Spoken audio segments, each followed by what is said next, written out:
What was your first job with the railroad? I was a brakeman. Could you describe what a brakeman does? Yeah, of course, that was back in World War II, and we just a couple of steam engine onto the train down at Island, and then we'd have to do an air test, get up on top of the boxcar behind the steam engine, and everything was done by hand signals then. To give you a signal like this to set the brakes after you pumped them up, and then up high, you hold your hand up high like that with a lantern or fusee, that would release your brakes. And carmen, they call them car knockers, but the carmen would walk the train, check the brakes if they all worked all right. So they had air brakes at this time? Yep. Okay. Yeah, they had air brakes. And they got pressure from, was it the steam? Steam engine, yeah. Was it steam pressure or just had an air pump that Had an air pump. Okay. Well, it was worked by steam, the pump was, but Do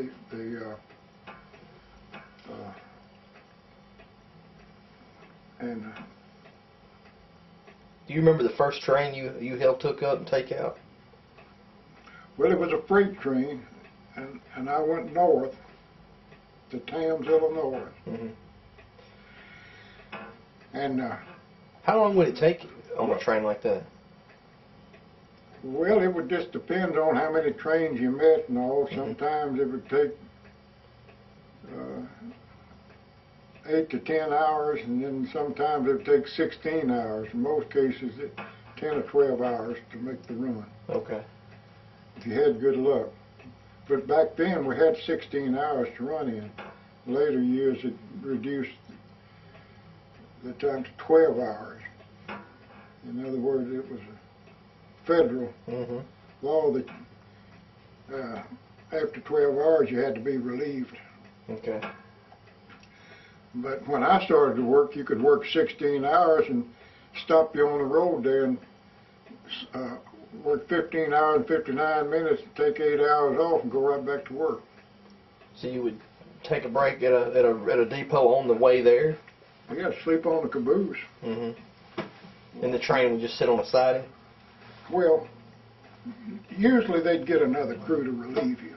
Oh, so the train would keep going. It would just have two crews working like that? Not necessarily. They'd bring a crew out in a car or something, or put you on a sidetrack and put you to bed somewhere. Yeah. Well, before I went to after I worked a little while, I got cut off. And I went to East St. Louis and worked out of there on steam engine.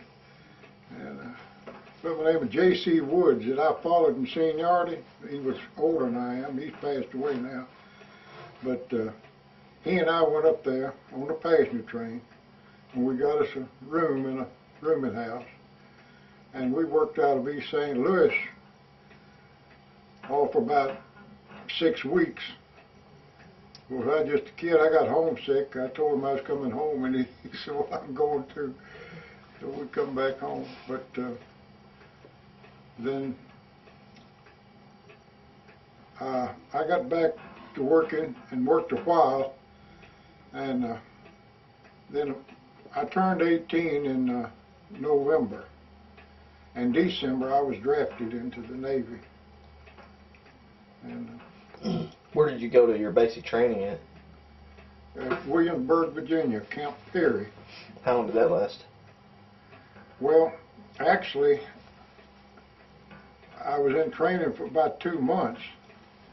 CB, Construction Battalion. But since I'd started railroading, and it was in all my paperwork, they had a railroad operation there, and it so happened they needed a trainman there, and I was very fortunate. I got on ship's company and railroad operation and worked there. We had a small diesel engine, and we made up troop trains, and then we got all the commodities for the camp, the clothing, food, and everything, most of it come in by rail. And we'd go out to the Chesapeake and Ohio Railroad.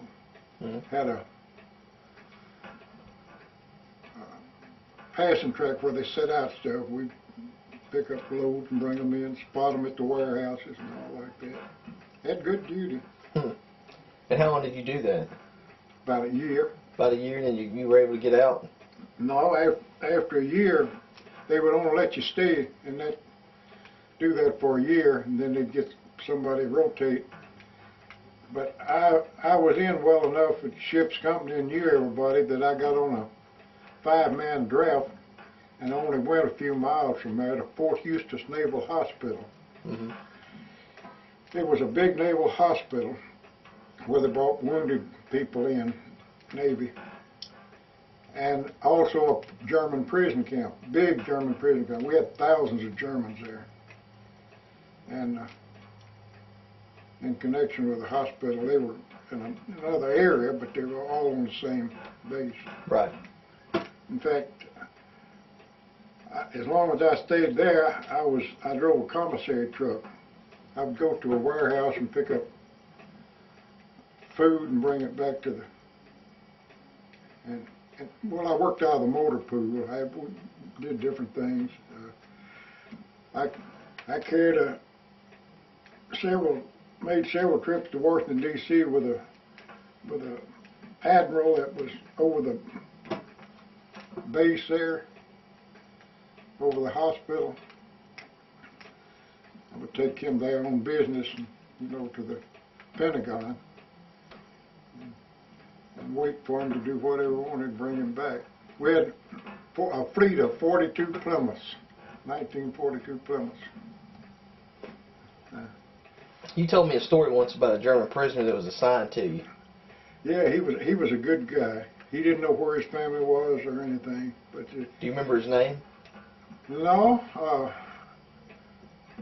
Seemed like I called him Frank, but that wasn't really his name. And I never could understand him too well. But he liked a beer. If we could stop somewhere and get a bottle of beer, I guess all Germans liked the beer. But he liked the beer. But he was a good guy. He was a trusty. They would bring him up there and he'd go with me on the truck, help me load it and unload it. And then the guards had Marines that would guard around it. The trustees, and they'd march them all back to their quarters, at night. Yeah, boy, we was at a warehouse one time, and I said something to him to pick up something, do something, and one of them said, "Lick me an osh," or something like that, and he grabbed him in the collar and shook him, and I asked him what it was, and he was able to tell me. He told me to kiss his ass. That's what.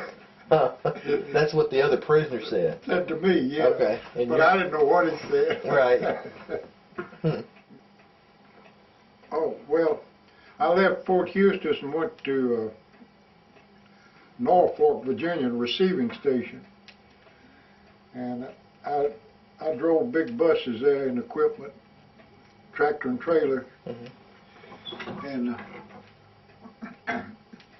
And I never did go aboard ship, never did see any action. And I was discharged right there when the war was over.